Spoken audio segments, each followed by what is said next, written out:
Hello, and welcome to Mystic Dog Mama, the podcast for soul led dog mamas, where you'll discover how to best nourish your dog and yourself, mind, body, and soul. I'm your host, Dr. Alexia Meller. Hi there, and thank you for joining me. I'm so glad that you're here. I playfully titled this episode Why Teaching Yourself to Fetch May Be the Key to Your Dog's Health, because my aim with this podcast and with my canine nutrition practice is to help you as the dog parent to put the puzzle pieces together and become your dog's health advocate. With every single one of my more complex therapeutic nutrition cases, it's actually been through talking with the pet parent that an offhand comment or a seemingly insignificant bit of information helps me to pull the puzzle pieces together to better understand what's at the heart of the dog's health challenges and what the next best steps might be.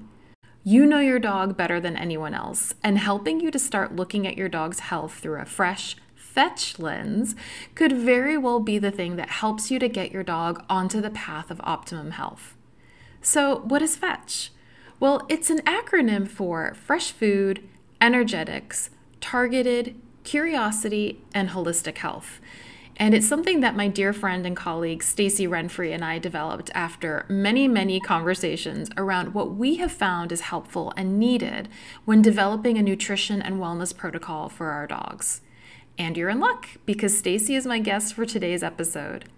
Stacy is a canine nutrition and holistic wellness consultant herself, and she's the human face of Hozo Hounds. I say that because we can't forget her spaniel Ted, who is her canine collaborator.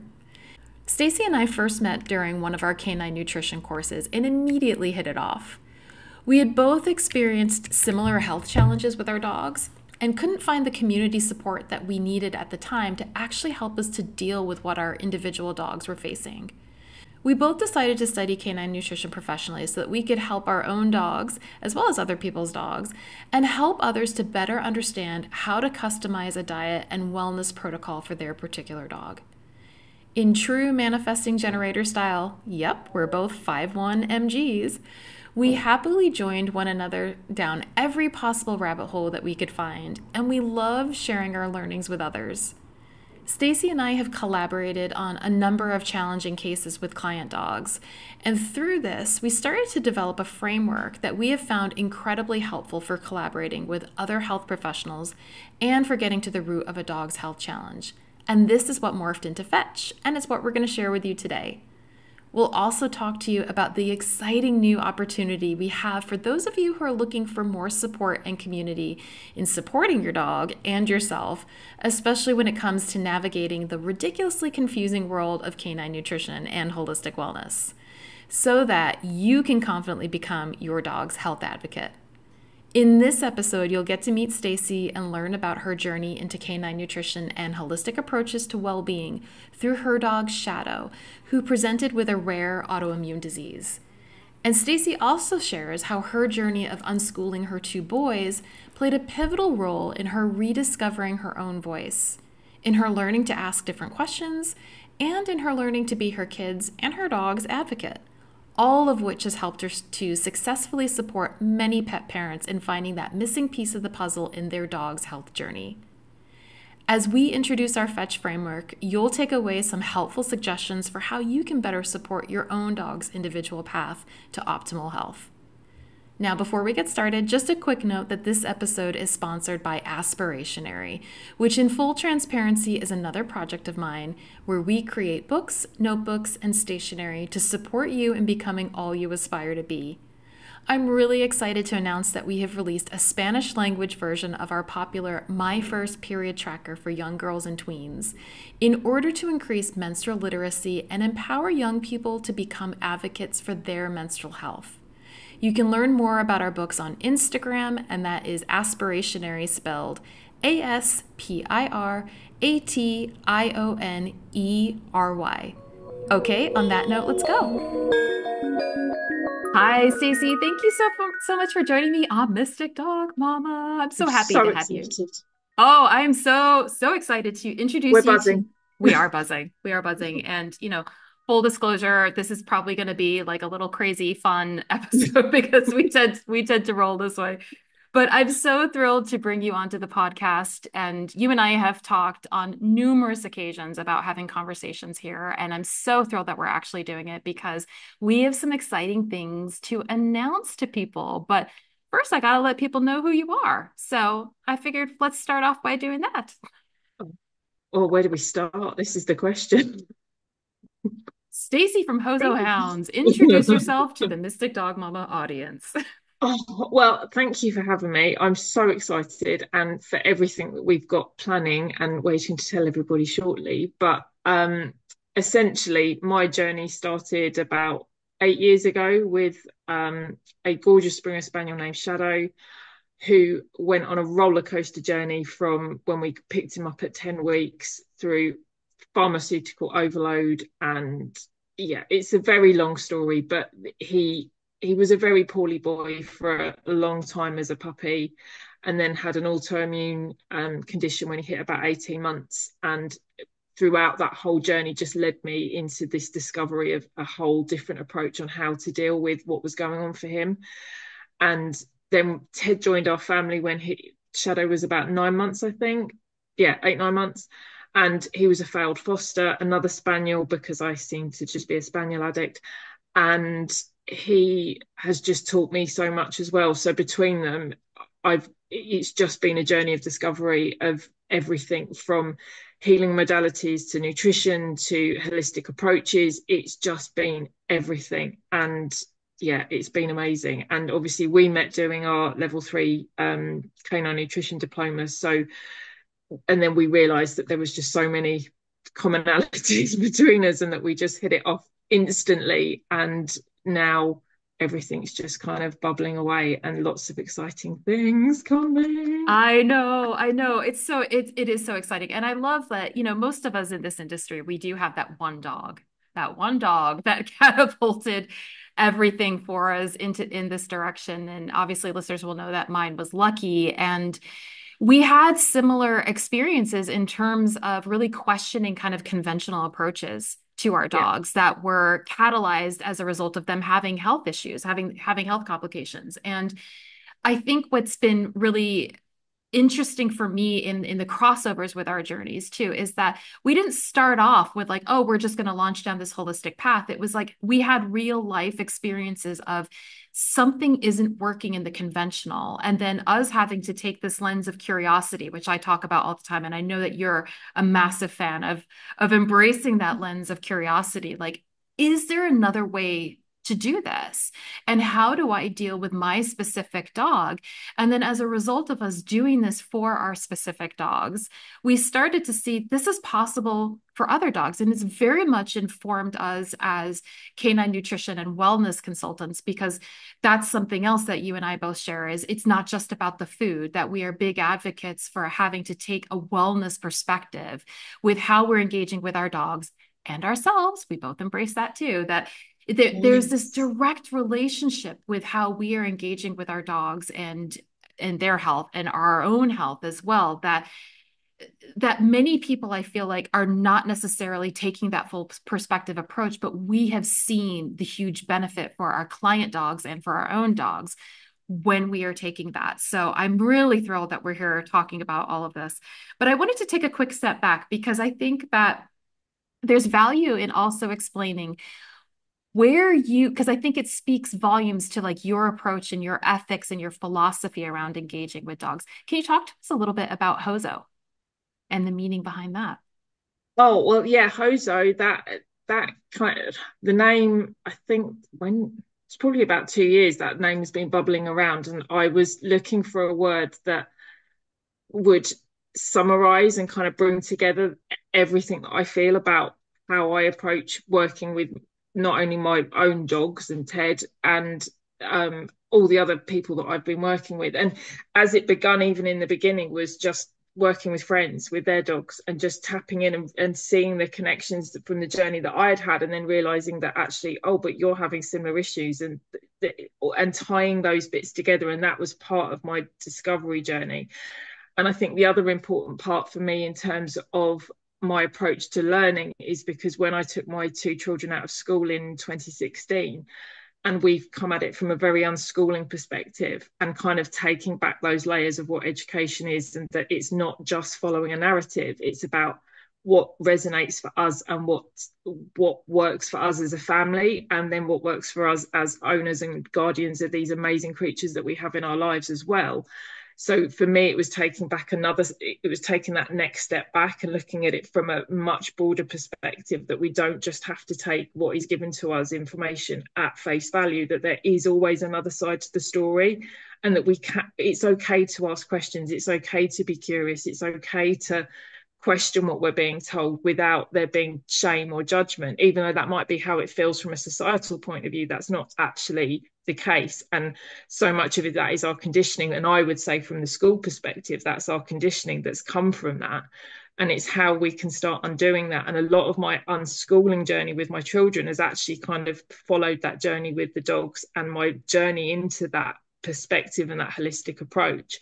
And so when I was looking for a name to kind of encompass everything that was what I was doing, Hozo came up.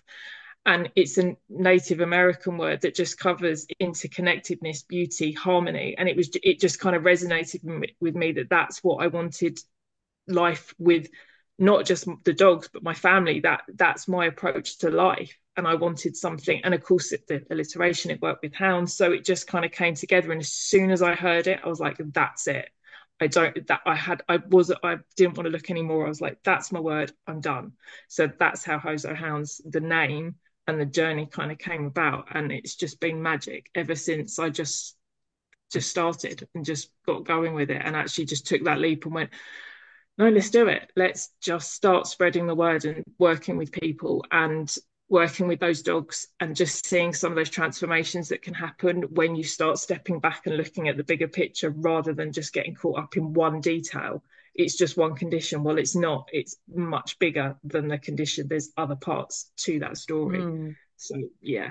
No, I love that. And I love to, you've talked to me, but I love bringing this into the awareness of the impact of your kids being in the school system and seeing how that wasn't working for them in a particular way, and actually deciding, is there a way that we can do something a little bit differently, and doing it in a way that's really tailored for that individual child, and looking at how do we learn, that it's kind of stepping away, like you were saying, from that narrative of like having to be in a particular kind of school setting or what have you, and how so few of us are really encouraged to translate that into the rest of our lives. And I think it's such a huge gift for your kids, but also that it has been for you of actually, like, we've talked about rather recently about the kind of like healing of the witch wound that many of us have, especially women, of like having a fear of speaking out and having a fear of doing things kind of differently, that stems from, people talk about it being from when women were persecuted for doing that, when women using herbs to like heal a cough and it magically worked, they were persecuted for doing that kind of thing and stepping against the norm. And I wondered if you could maybe talk a little bit about your experience of not only how it's impacted your kids, of taking a kind of unschooling perspective, but how that's changed you as an individual and how you show up in your life. Oh, it's massive. I think it's impacted every element of the way and that continuous need to learn and to question everything, I think, has been the biggest driver and been the biggest part of that. And that there's never any end to the learning. There's always another question. There's always the next step. And I think that's what's been so fascinating for me and for the boys, and seeing how their curiosity changes as they learn about one topic and then they move on to another. And it's so intrinsic. I've never had to sit down with them and say, we're going to learn about X, Y, Z. It's been so natural. And to see learning happen in that way has been mind blowing for us as a family. And for me personally, to see that happen and to understand that that's how it can relate to our relationship with our dogs as well, because they are so different. And no, there's never going to be one size fits all in approach with food, or whatever methods we're using and however we're working with them. There's never one size fits all. So it's about adapting and changing to the situation that you're in, and having that kind of unschooling lens has made that much easier for me, I think, and being able to kind of and join those dots together and look at what's going on, because I'm not stuck in one narrative. I haven't got caught in that this is the way we have to do it. Well, that's one way, but what's another way? And one line that I'm really well known for saying, because I work in a raw food dog shop as well, is, I'm not a vet, but I'm just going to give you the other side to the story, so that then people can start to hear that other narrative and that other side of a discussion, so that they can make a decision on what feels right for them and their family and their situation, because everybody's going to be different. But you can't just put everybody in the same bracket, because it's never going to work. So I think that's the impact that it's had, is that it's just made me more aware and more adaptable, and I think more compassionate as well, and kind of more understanding of being able to see other people's perspectives and not take offense by that, and that if they don't agree with what I say, that's cool. That's where you're at on your journey, and not being offended by that. I think that's been a really big part of that journey, because we had so much resistance to taking the boys out of school, and even resistance from people when I started raw feeding, like, oh, you're mad, why are you feeding your dog raw food? So all of that has constantly kind of pushed me to question things, and constantly made me have to kind of bounce back and feel that it's okay for have someone disagree with you, but you can do it in a polite, compassionate, empathetic way, without there being that negativity and all that kind of angst that's connected with it. You can do it in a really beautiful way, which is great on the biggest platform of everybody healing. And it's in that respect that we're all chipping away at this kind of collective healing that's going on. And I think that's magic. It's Yeah, just magic. it is. No, so much of what you're talking about also echoes for me. I agree with you that like this sort of combative perspective that we see so much in the industry too, of like a right way or a wrong way, and of doing things, of feeding your dog, and it can become quite vicious. It's really like people, they assign an identity to the way that they're feeding their dog, and I think oftentimes what gets like missed out in all of that is like the reasoning behind why you're ever doing any one thing, and remembering that there's like a human and there's a dog behind all of this. And that sense of like, how can you be curious about what your dog needs, what you need in any particular moment? And like you're describing, of like being adaptable and flexible. And I think one part of where your story kind of, as you were describing it, like reminded me of some echoes of my own, where I don't have kids, but I did go through, the whole school system and getting my doctorate. And one of the things that, when I was in the PhD program, my idea was like, oh, this is great, because I got to write. The way that I did my PhD was where I oftentimes there's a topic that's assigned, and then they look for a researcher to come in and do that topic. I was very fortunate that I got to write the whole thing. I got to like define the research questions, the way I was going about it with my methodology, everything. And yet I was still being trapped in boxes. And I was like, but no, no, no, no. Do you see how this is connected to this and this and this? And it echoed for me also my experience of having previously worked in the corporate world, where everything was in silos. And I was like, but life doesn't exist in silos. Like everything actually is connected. And I was that one person that was like, hold on a second. Wait, what about What's this? that over What's, there? yeah. And where, again, it goes back to sort of speaking about the witch wound, when people didn't, when that was not comfortable for people, when that was sort of inconvenient for the for the organization, it was like, you need to be quiet. But actually see, exactly. And I learned to quiet myself for a long time.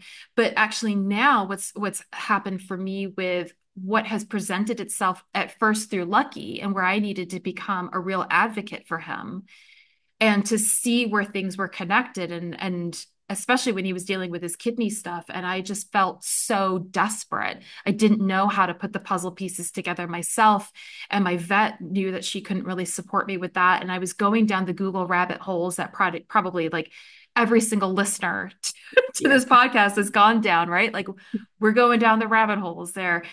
But then being able to piece some things together and having things come up, like in particular something that you and I share a real interest in is traditional Chinese medicine, and how that approach for me echoes what you're describing with Hozo, and what I do with Mystic Dog Mama, and just my approach to life generally, of bringing all of those elements, pun intended, together, for a holistic approach to how you live your life, that health is about bringing all of those elements into balance and recognizing that balance is constantly changing, right? So like what was in balance for yesterday is not going to be what's in balance for today, and actually making those links between what we have seen as silos in our kind of Western approach to things and actually linking them all up.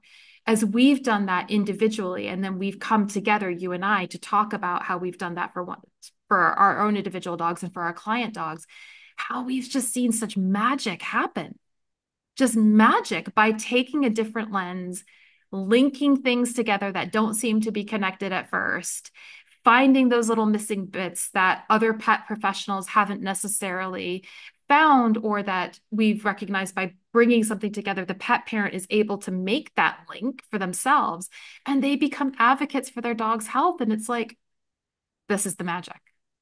This is the Yeah, magic. and I think for me with Shadow in the early days, because I didn't know how to advocate for him and I hadn't got that information, and I was still, and in fact, Shadow came along right at the beginning of our home ed kind of unschooling journey. It was 6 months into that.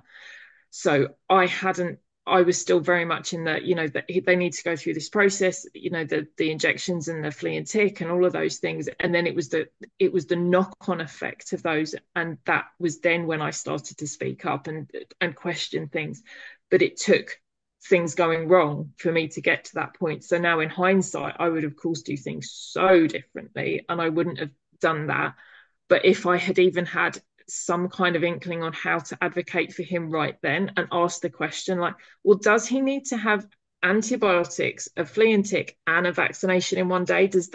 How does that work? What's going to be the impact of that? And if I'd known to ask that or felt comfortable to do that, so again, that I think that speaks to the witch wound thing as well. But Yeah. had I been able to speak up, because there was something in me kind of going, that doesn't feel quite right, because I wouldn't do that to my kids. So why am I going to do this to this 10-week-old puppy? But because I was in that environment and I was kind of being told that this is what we do, this is going to fix him, this is going to make him safe, this is going to make him well. I just handed over there was no autonomy. I just handed it over and just kind of went, yeah, okay, you tell me what to do. I didn't think to question it. And I see that with the people and the clients that I work with, that as soon as you kind of start having those conversations and saying it's okay to question that, and when you start showing them evidence or showing them some of the papers or the extracts from certain things, and they go, oh, I've always thought that felt a bit weird. I've always wondered why we do that, but we just do it. And then you can see the cog starting to turn, and you can that they are taking that information on for themselves to be able to kind of go, well, what works for me? Where is my level of risk? How do I feel about that? And then they can make adjustments accordingly, because they're not being told. They can actually listen to their gut and actually go, I'm going to do this differently, and it's okay. I'm not going to kill my dog by not doing this. There are alternatives, and I can look into those. I've got time. And I think it's because we're in that moment that the time pressure feels so intense that you have to make decisions, especially if you've got a 15-minute appointment with a vet. There isn't the time to have those conversations and question that and say, could we just have a chat about the data sheet? Could you just explain? I wouldn't have even thought to ask any of those questions. I would now, and I do now, but I wouldn't have thought of that. And I would have loved to have had that information pre-getting Shadow, to have kind of been able to have that to draw upon, to question and go, how does that work? Can he have that at the same time as that? Is there a contraindication between that antibiotic and that flea and tick because he had a poorly tummy because of the other thing? How does that all work?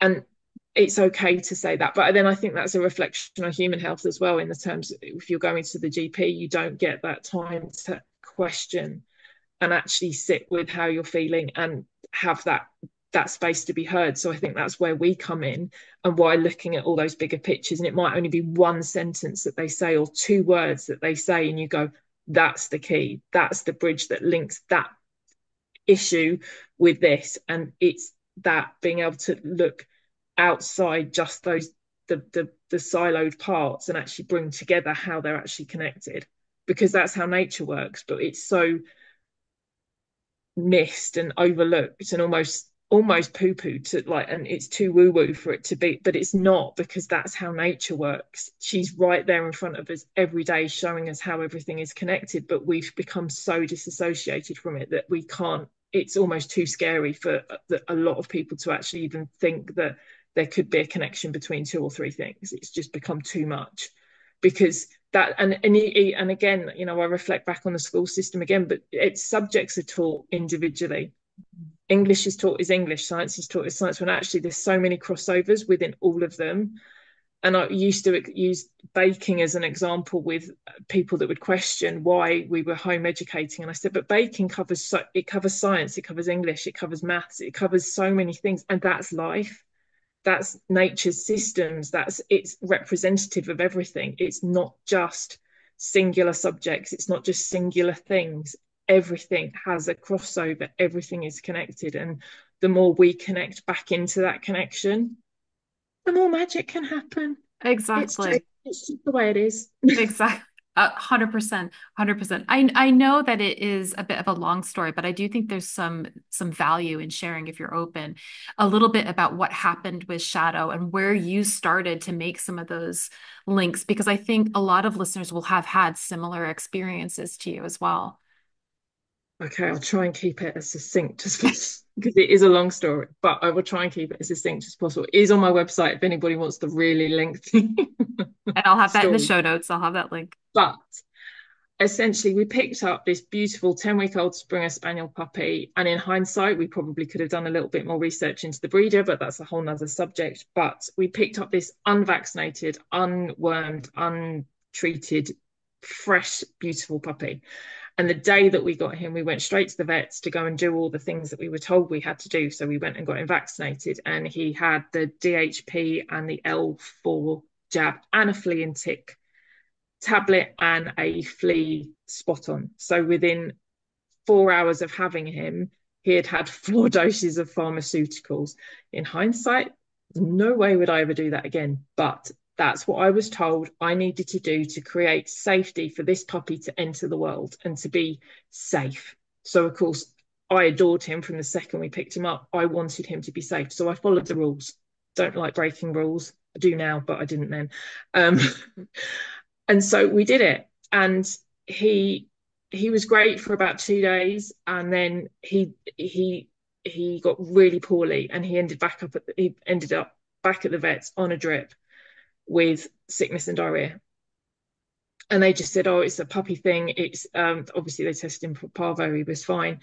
It's just a puppy thing." And so he was given antibiotics. So again, within the space of 72 hours, he'd had another dose of something. And after that, I think we had about another 2 weeks before the next round of jabs, and everything had settled down for a little bit. He was on pedigree because I just went with the labels. I was told that they're the adverts for us in the UK. It's all over the TV all the time. You walk into the shops, it's right in front of you. It's complete and balanced. It's got the shiny labels with the fresh meat and everything on it.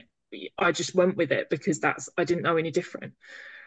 And then 2 weeks later, he went back for his follow-up jabs, and he was fine after that one because it was just the DHP. But then he had to go back to have another L4, and that's when everything kicked off because he got a golf ball sized lump on the back of his neck. And considering he was only like an 8 kilo puppy, it was sizable on the back of his neck. And it was one vet because we had to take him back to the emergency vet again for more antibiotics because he was being sick, he was lethargic, just wasn't well. And it was one vet that had said to me at the emergency clinic, he said, "Oh, has he had the L4?" And I said, "Yeah." And he said, "We've had a few puppies with issues with that recently." And I was like, "Really?" And it was that one comment that started everything, because as soon as I got home, Google, what's L4, what's in it, why am I giving it? And it was just a thread, and that was it. I went off on a tangent, and by 10 weeks he was on raw food. Was completely sold as soon as I'd read about raw food and kind of understood like it was species appropriate, and kind of had the basics. I was like, right, that's it, he's going on that. No more flea and tick, no more vax, we are done. And with it, it was about 2 weeks. It happened really, really quickly. I was just done as soon as I just started reading. And because I'd always had that kind of approach anyway to my life, it just, as soon as I read it, it made sense. I was like, this is the way forward. So after that, after he'd been poorly, everything kind of really settled down. He was a typical terrorist as a puppy. He did all the puppy things. He chewed, he did, and then he was about 9 months, and we fostered Ted and accidentally kept him because, he was scrummy.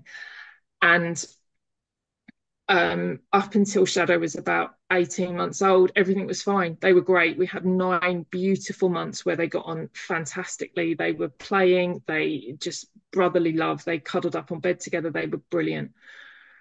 And we got Shadow neutered in the February because everyone told us. I was waiting for as long as possible. I thought everything I'd read was minimum 18 months.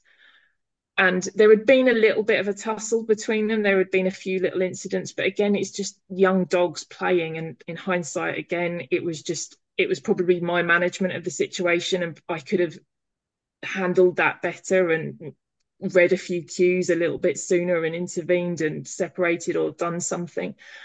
But we took the advice of a behaviourist and the vet, and we got Shadow neutered.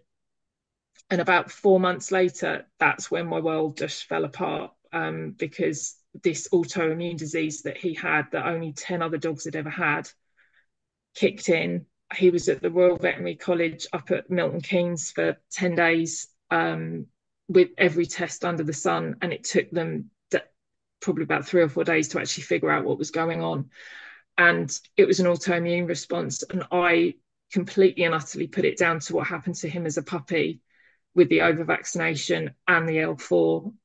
If anyone knows anything about the L4, please don't go near it, or at least read about it first before you do it, because particularly in the UK, there's been a lot of issues with it, with dogs being ill. And even though the vets won't associate the two, they said, no, it couldn't have been, it would have been an immediate reaction. I'm very much of the fact that it impacted the immune system so much. And then when the neutering happened, we then played with the endocrine system, and we're taking a portion of that out, and the immune system had to find balance and it couldn't. So something went wonky. And very long story short, after that, after he'd come off of all the immunosuppressants and the chemo drugs that he had to be on to basically shut his immune system off to get him into recovery, the behavior changes started, and a lot of things started to change between him and Ted, and the boys both got bitten. Both my boys are very dog savvy, and by that point I had done all my kind of learning. I'd done dog behavior courses, I'd done dog body language courses, so I knew what I was looking for. I knew about ladder of aggression. I was looking for the cues, I was looking for the whale eye, the ears back, but these were coming from nowhere.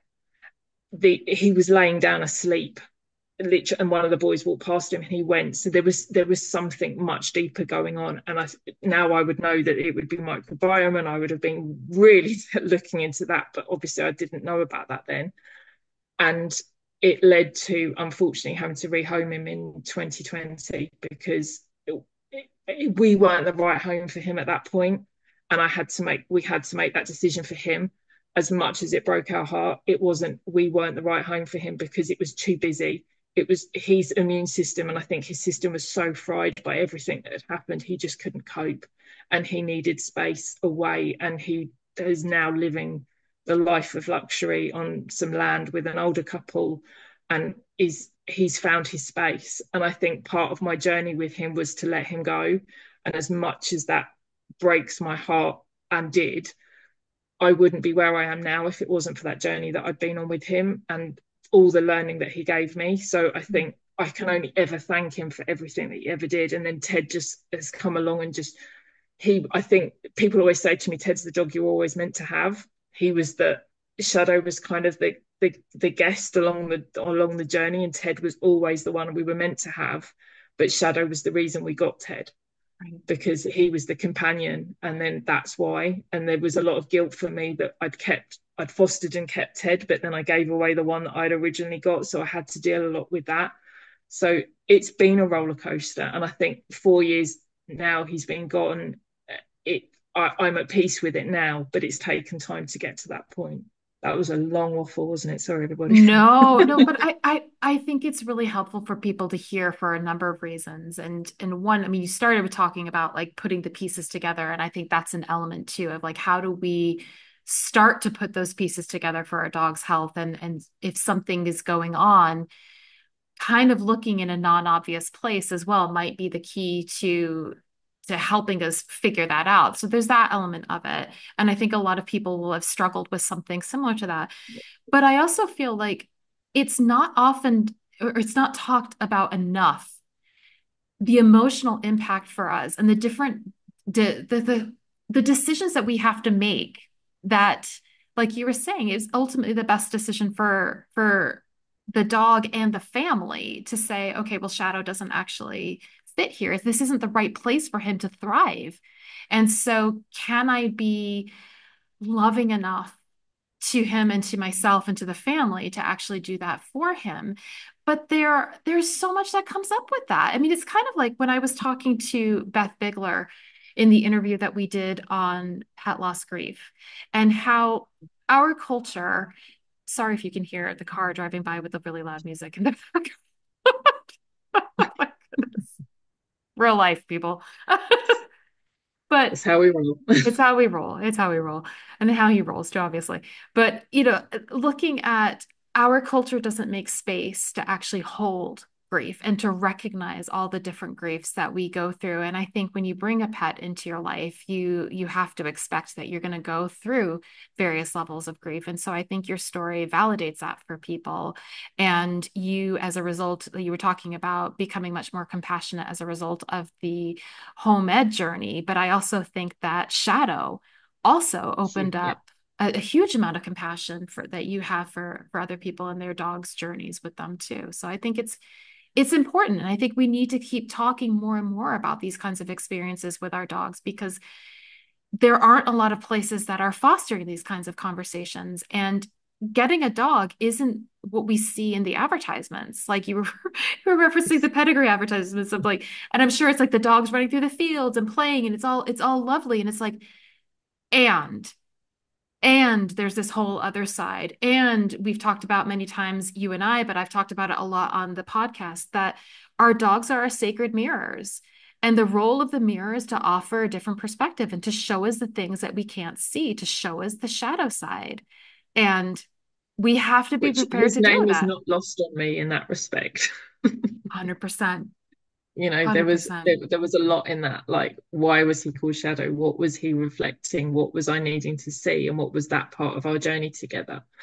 That was a big part. And it's okay. I can, I can look back on it now, but in that moment, it was just, it was horrid. And the other thing that came out of it was that he had become reactive, and of course this was all during COVID as well, so he left in August of 2020, so we were just in the height of everything.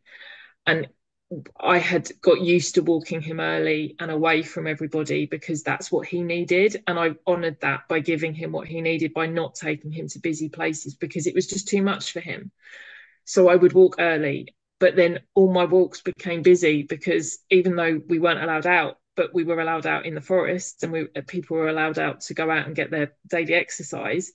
But everyone was in our space. So that had changed the dynamic as well. So that was another part of that puzzle for him, that was just showing that we weren't the right space for him and that we had to make a choice ultimately for him. As much as it was hard for us, it was ultimately for him, because the vets were only giving me one option, and that was to put him to sleep. But I knew in the right environment that he would be okay, and I could really feel that. I could feel into that, and I knew it was the wrong thing to do, just to say, well, we can't make it work. If we can't make it work at our house, it's never going to work at any other house. The only option is to put him to sleep, to keep the boys safe and to keep Ted safe. Well, that to me just did not feel right. He was a young dog. He was only 4 at the time. It didn't feel right. So there had to be a better way. And so Spaniel Aid had placed Ted with us so beautifully and got us right. I knew that they would be able to do the same for him. So it was kind of like this seeing both sides of the adoption and the foster side has been really lovely as well, to understand the process from both perspectives. And weirdly enough, I'm still really good friends with Ted's previous owner. And she actually came to visit him a couple of times after we first took him on. And we've stayed in contact. And actually, she was the first person to call me on the evening that Shadow left because she could completely understand how I was feeling. And we had this amazing conversation about how it felt. And she was the only one that could really have that conversation with me because she'd been in that position. So that was magic. It was beautiful as part of that healing journey. Mm. Mm. Oh, I love So that so much. That's really helpful. That's really helpful.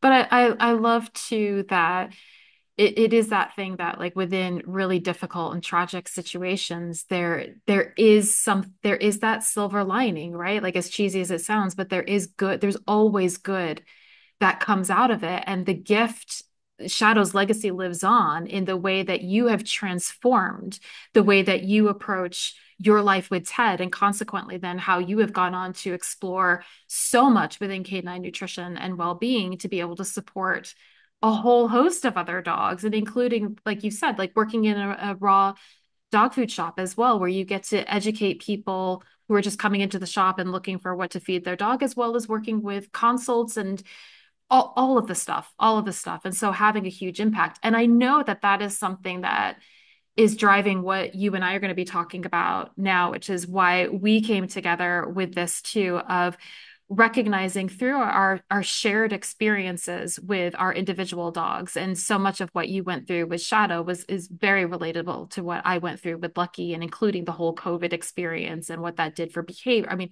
just all of it, right? But and and how and all of it, yeah, all of it, just all of it. And but seeing again similarly how that kind of catalyzed, looking at, for me it was looking especially via the lens of the kidney stuff, and I had zero support system. I didn't know where to turn to make sense of the stuff that I was reading online. And if you've done any kind of research onto kidney disease, it's so doom and gloom. And the reality, I just want to quickly put that out there, that's not the actual reality of it. So if you have a dog with kidney disease, please do not be put off by what you're seeing online. We can talk you through this.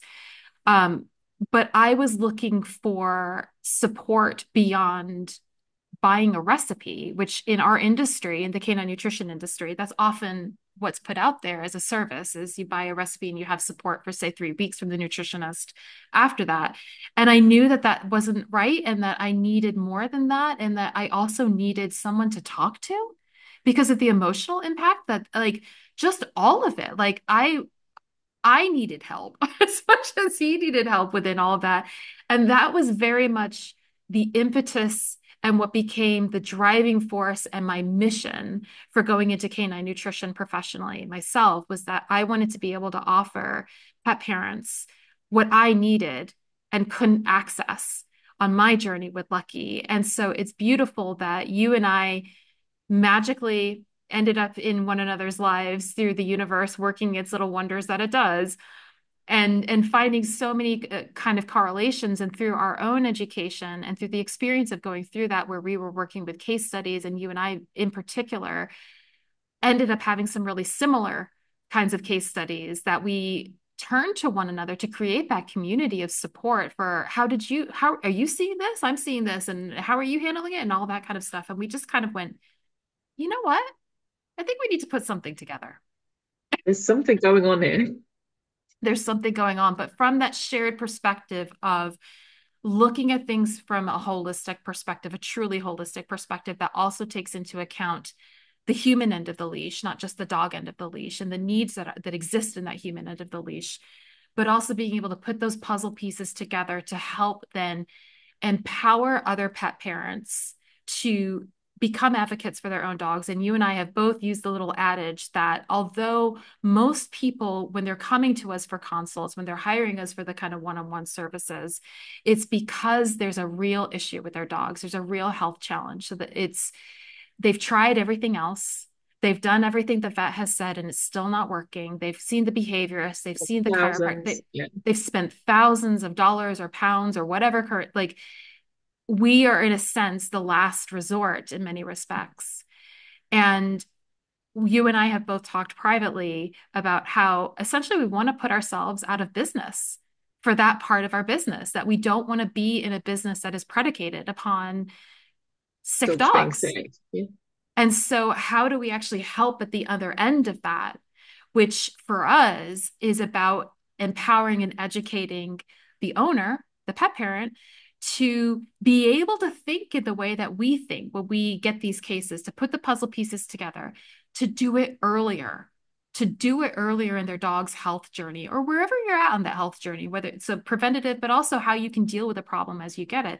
So that one, there's an energy behind what we're doing that is really positive. It's like we're saying, it's not predicated upon a dog being sick, but we can help you to learn to put those pieces together so you become your dog's health advocate. And that has been like, as soon as we said it to one another, we were like, this is it. Yeah. We Yeah. like, this is it.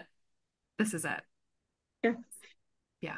Yeah. So It's the bit that I wish, in the same that you did, it's the bit that I wish I'd had, to be able to bounce those ideas off of and just question and just say, well, but I think what I did find within some of the groups that I had found was that everything was very generic. It wasn't helping me to understand my dog. It came from a very generic perspective. Well, this is how you raw feed a dog, but that's not necessarily how I raw feed my dog. And this isn't necessarily the right supplement for my dog, but everyone was saying, well, this is a great supplement for joints, or this is a great supplement for behavior or calming.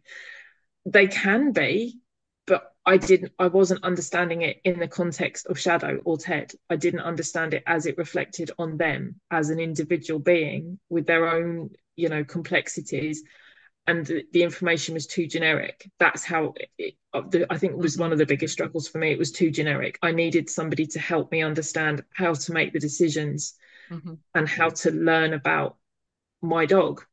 How do I relate? How do I understand what's going on for them, and how can I best support them, but without the generic stuff? That, I think, that was one of the biggest things for me, and the struggle, because it was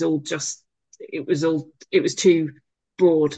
yeah. I couldn't bring it into what they actually needed and what was actually as an individual that they needed. Yeah. Absolutely. And that's something that I hear a lot from listeners too, when they have been told certain information, or even listening to some of the episodes that I've put out on different things. Like, so what is the next step? How do I put that together? What do I do now with that information? And so I've really taken that on board, and hearing that from people and looking at what is actually needed is a support that helps you put that together. So that's actually what we have created. Yeah. So we're going to tell you, we've kind of been leading up to it, but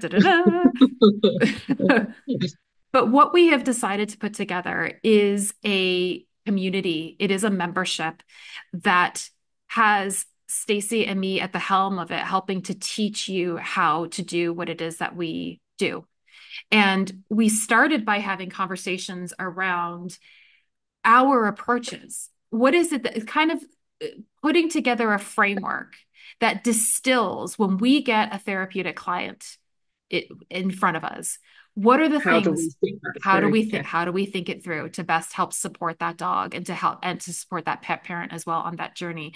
So we've kind of distilled it into an acronym that we have called, very appropriately, FETCH.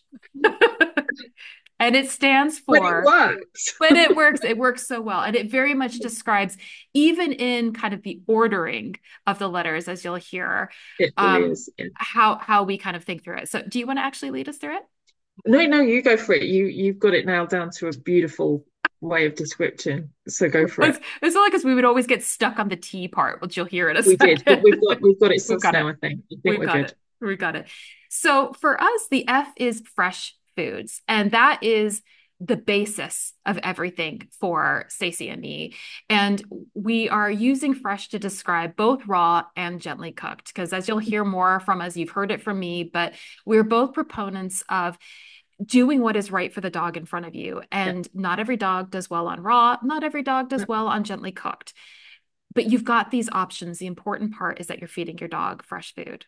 Fair enough? Yep. Love it. Okay.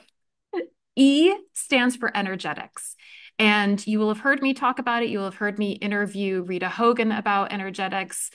That energetics is for us a major component of how we're thinking about a dog, because energetics responds to a dog's individual profile. right? So we're looking, and Stacy and I are going to be able to give you some really great examples because Stacy's dog Ted is a warm dog, and my Very dog, well boy. we arguably say a hot dog, right? Right, very hot dog, yes. And Lucky, as you'll have heard me talk about before, is a cool dog. So the way in which Stacy and I approach feeding our dogs has to look different because we've got two different profiles, two different ends of the spectrum. So we can talk to you about how do we approach similar health challenges through the lens of energetics, where we're feeding foods that are supporting our dog's energetics, and we teach you to do the same. And then the next level, when we are starting to build a profile of working with an individual dog. So we've got fresh food, we've got energetics, and then we look at targeted. We struggled with tailored or targeted. We ended up on targeted. We think targeted is more specific to the point we're targeting the exact thing that we need to work for your individual dog, because we're starting to learn about from the energetic perspective. We have a better understanding of your dog and who your dog is, and then how we can target the fresh food and other things around it. So yeah, I think targeted has to be the word. Exactly. And this also relates to when we have been working with clients who have gone through the ringer with trying to figure out what's going on with their dog when they have a health challenge. And oftentimes we see this particularly with our lovely yeasty beasties, where they've gone to the vet and they're having both antibiotics, antifungals, steroids, any Anti anti everything thrown at them without even testing to find out what it is. And obviously those things haven't necessarily worked so well because it's not actually targeting the problem. So we're huge advocates for not only in terms of targeting the food, but also targeting what it is that we're treating. So we will help to send you back with the appropriate questions to the vet to test for things so that we know what we're dealing with. And then we can help you support that from a nutrition perspective and a kind of holistic well-being perspective. But we have to know what we're dealing with first. So that's where targeted is also really helpful to think It about. should almost be test and target on that T. It should. Oh, this But I tea, think we'll just stick with targeted. I this think we'll tea is just. going to be the bane of our existence. Like, it could be this and it could be that. But yes, you get the gist, right? And then C is one of our favorite things, which we've just been talking about and alluding to, curiosity. How do we use a lens of curiosity to approach what's going on with our dogs? How do we look at, for example, if you've listened to my conversation with Odette Suter about the microbiome, actually, like using curiosity to look at actually what is the health condition telling me? Instead of trying to just get rid of it, there's information embedded in those things too. And so, how do we use that as a way of informing us of what's going on with our dog, where there might be imbalances, how we can start to address it from a different perspective, and what might be the missing key that no one else has thought about because it's that outlying thing that doesn't actually seem like it's the thing that is the key to unlocking what's going on with our And that dogs to links support them. everything back together again, because it comes back to everything being connected. And that's what we need to be curious about, how things are connected and why it might be showing up in their eyes, but actually it could be a liver thing. How which just because it's showing in a body part doesn't necessarily mean that that's where it's originated from, and we need to dig a little bit deeper and we need to get curious about that and question.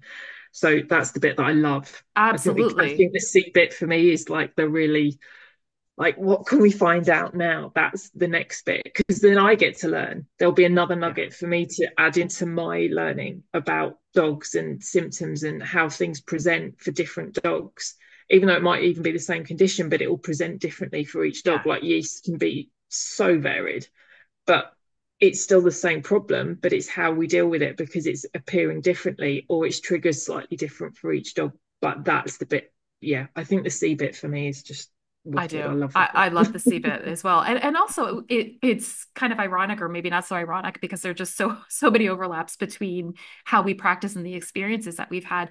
But you and I have also both had behavior cases with nutrition cases we're working with that have behavioral components to it, massive behavioral components that we've actually helped problem solve by applying a TCM lens and saying, when is this behavior happening? Where, in my case, a dog was nibbling quite a bit on the body. Where on the body is this consistently happening? And then correlating that to meridians that also correlated to the time of day that dysregulation was happening, and saying, Yeah. aha, we've got an issue here with the liver system. So how do we best support the liver system? And mine was mine was pericardium because it was where he was. My behaviour case was pericardium, and how that presented and the behaviours that came with that, and the impact that it can have. And he was on raw, but it was just raw, not done quite. We were missing a lot, and then how we could suit the diet to suit the pericardium imbalance and the things that were going on, and then the knock-on effect from that is just It's amazing. And magic. that came from us asking different questions. So that's a Yeah, big part of the C component too, is helping to teach you different questions to be asking so that you get other information that helps you put more of the puzzle pieces together. So that's C, yes. curiosity. So we got fresh foods, energetics, targeted, curiosity, and then H, holistic health. And No this brainer. That had to be. it had to be. And we talk about holistic health. Like I said, that, Stacey and I both work with nutrition and well-being. That well-being is an integral part to how we're thinking about our dog's health. And so that includes things like, if you've got a senior dog, for example, are you putting rugs down on us on slippy surfaces? Like all of these things that at first don't seem to necessarily like, well, how does that relate to the bowl? It's about so much more than just what's going in the bowl.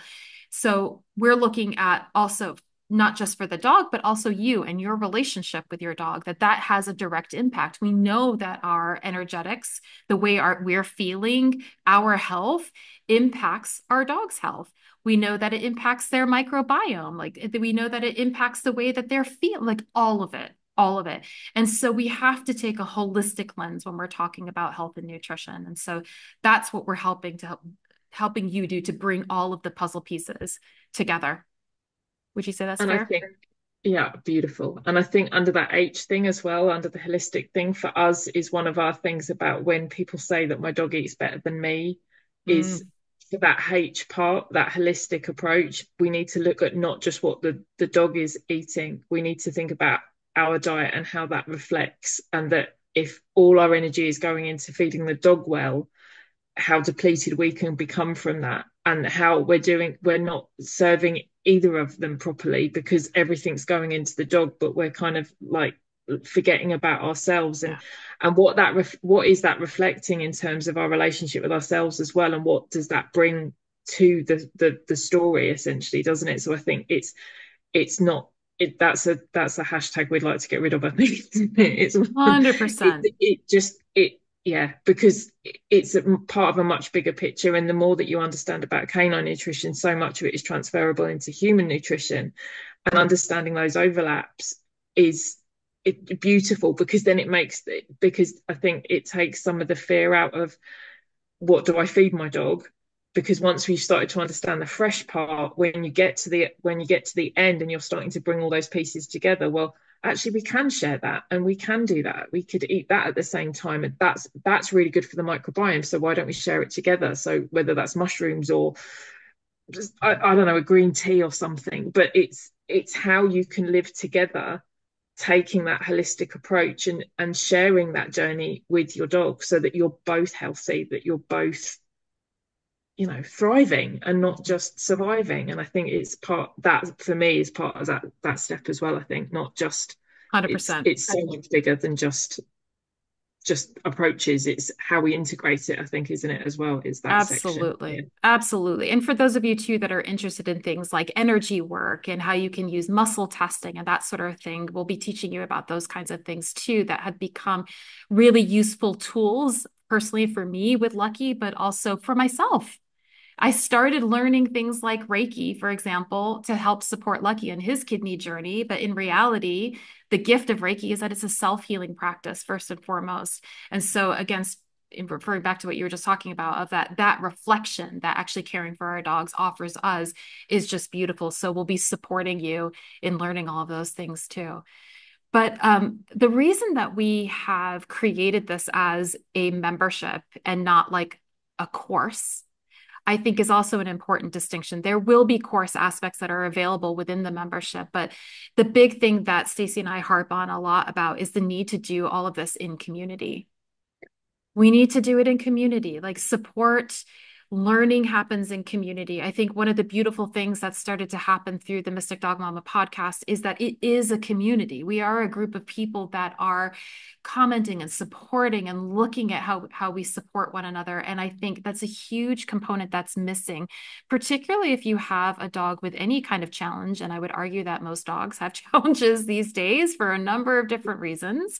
Yeah. But, we were noticing that, especially like as we started to work through our case studies and our trainings and realizing like this extends well beyond the 3 weeks that most people generally offer in this industry. And actually, there's going to be ups and downs. And especially if you're on a healing journey, Yeah. things are going to get worse before they get better. And having somebody there, having a team there, having other pet parents that are going through similar things there to support you on every level, whether that's you just need like a virtual cuddle because it's a really hard day today with your dog, or hey, what did you do? What worked with your dog? And then having the two of us to really be there to support you from that professional context too, I think is such a valuable component that's missing in the way that we're caring for our dogs in this holistic way. And so that's why we've decided to create it as a community that's supporting one another.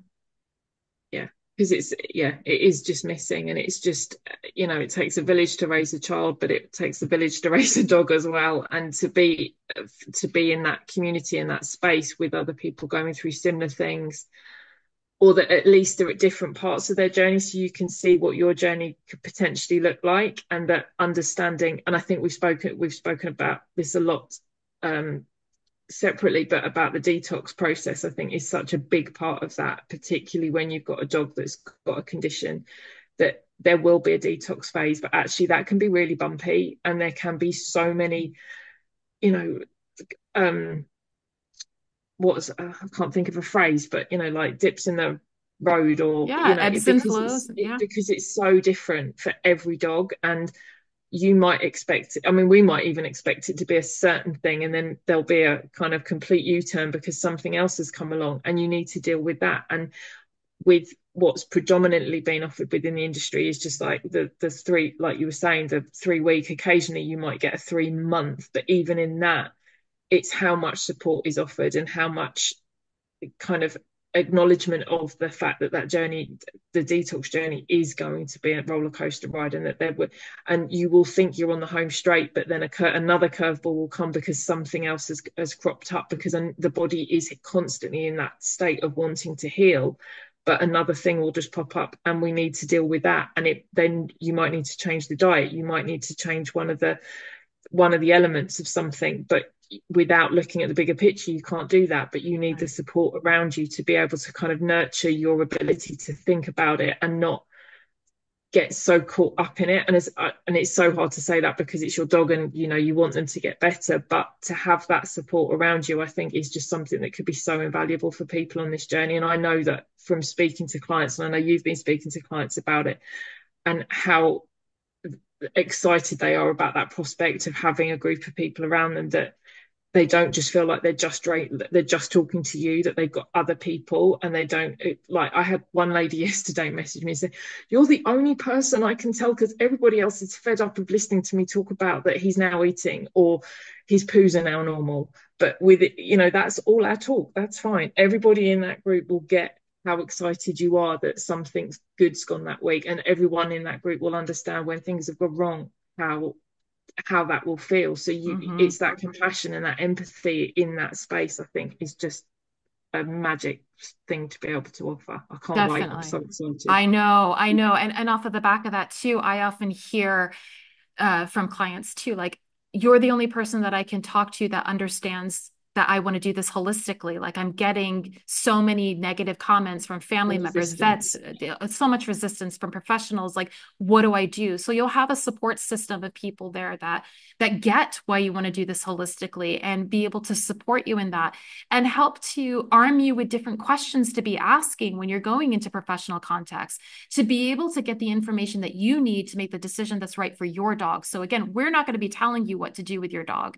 That's not what this is about. And that's not not our place whatsoever. But we do want to make sure that you have the right information to ask the right kinds of questions so that you can then make an informed decision that's right for you and your dog. And you'll have a support group around you to help you through all of that. And I think that's, again, going back to why I initially got into this industry in the first place, was I wanted this kind of support and it didn't exist. So Yeah. what do you do when it doesn't exist? You make it. You make it. Sit in unison. Exactly. Yeah. Exactly. So that's kind of what Fetch is going to be covering. And we are very much in the process of opening it up to founding members. And when we say founding members, we really actually mean that this is about when we're saying membership, we want this to be built by all of us. We want to be creating resources that are supportive of what it is that you need. We want to make sure that you are the voice of this as well, that this has to function as something that is responsive to what everybody needs. So we really want to make sure that that's at the core of how we're doing this. So it will be evolving according to what we as the members need. So we are open to feedback. We want to hear the topics you want to be covered within that kind of Fetch idea of what do you want to learn about how to put your dog's food together. We'll be teaching you how we think about that from a professional nutritionist standpoint. How are we putting together fresh food? How are we taking into consideration the energetics of your dog, the energetics of the foods, and how you can be balancing that in relation to the seasons, in relation to any health conditions, etc. So you'll be able to think through this. How do you start to target? What does that look like? What are some other questions you can be asking in that lens of curiosity that might actually open things up? And then how do you put it together holistically so that it fits within your life and with your dog's life? That's basically It's it in a just nutshell. magic.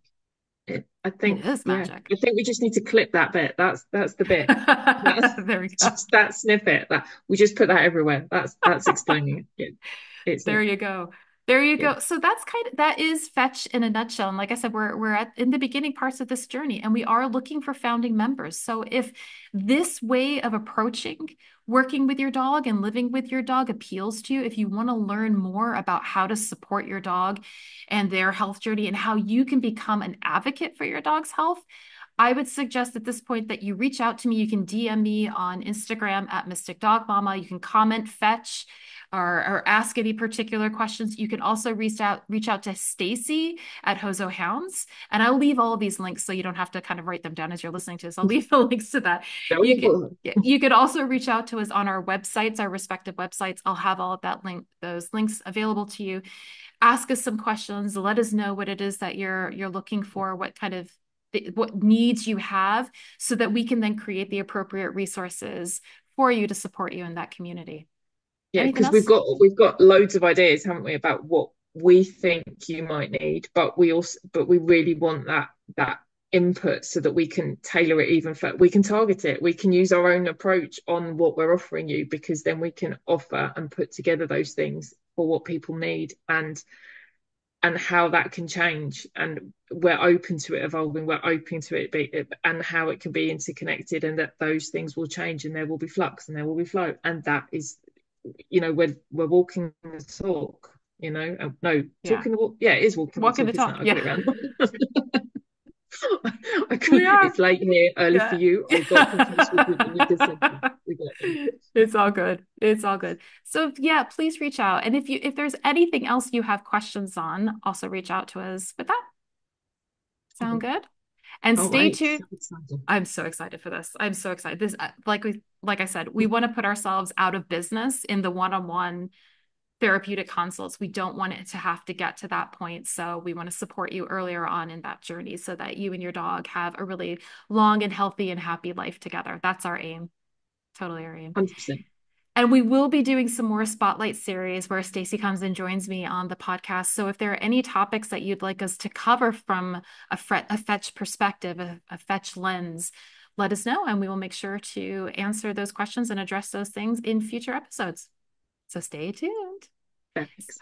Stacy, thank you for joining me today. This has been so much fun. And I can't wait until we actually get everything up and going. So exciting. It is. I'm ridiculously excited. As soon as we started talking about it, it was just like, this feels completely right. This is magic. And that is the only word I keep using because that's what it feels like, because there's so many other things that are falling together and like falling into place around this to support that this is what is needed. And Yeah. and what a gift it is to be able to offer that and bring together all of that stuff that we've been learning and our journeys to support other people on their journey, but without telling people what to do, but just kind of shining a light on the path so that they can kind of take it for themselves, and that we're just there to facilitate that. And that's again goes back to my unschooling. That's how I'm not a teacher, I just facilitate, and that's how this feels. It's just a facilitation to learning a new different way of looking at things. And I just it's awesome, and I'm just ridiculously excited and so Oh, me too. thankful that I get to do it with you, so I Oh my can't wait. gosh. It's such a gift. It's such a gift. And I'm so excited for people to be able to experience you and what you bring to the table as well. I think there's such a lovely synergy in how we work together, but we also have our own particular bents to things that I think will be able to offer people different perspectives. And so you can choose. And again, there's no one right way to do this with your dog. And we want to demonstrate that to you as well. And so you can find your middle ground, right? Find your place in this, what feels good to you, and start from there. So Yeah, there we go. and that's only going to benefit, because the better you feel about it and your decisions you're making energetically, that shifts everything as well. So it has such a knock-on effect when things start to sit right and feel right for you. The gift that is to you and your dog, and the Yeah, relationship and relationships within your family, and the wider picture. Oh, see, just goes on and on and on. it does. It does. Thank you so, so much. I'm so grateful. So excited. Talk to you soon. Thank you so much for joining Stacy and me today. I hope you're as excited as we both are about our new Fetch community.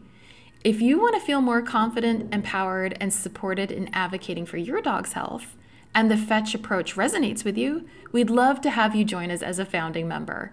You can reach out to me on Instagram at Mystic Dog Mama, or you can reach Stacy on Instagram at Hozo Hounds to learn more. I've left these links in the show notes. You'll be seeing a lot more of Stacy around here at Mystic Dog Mama because we are launching the Fetch Friday series on the podcast, where the first Friday of the month, we'll take a topic or health challenge of your choice and address it through the Fetch lens. Our first episode airs next Friday, December 6th, where we'll be talking about the all too common topic of yeast. If you've got a yeasty beastie, you'll definitely want to check this one out.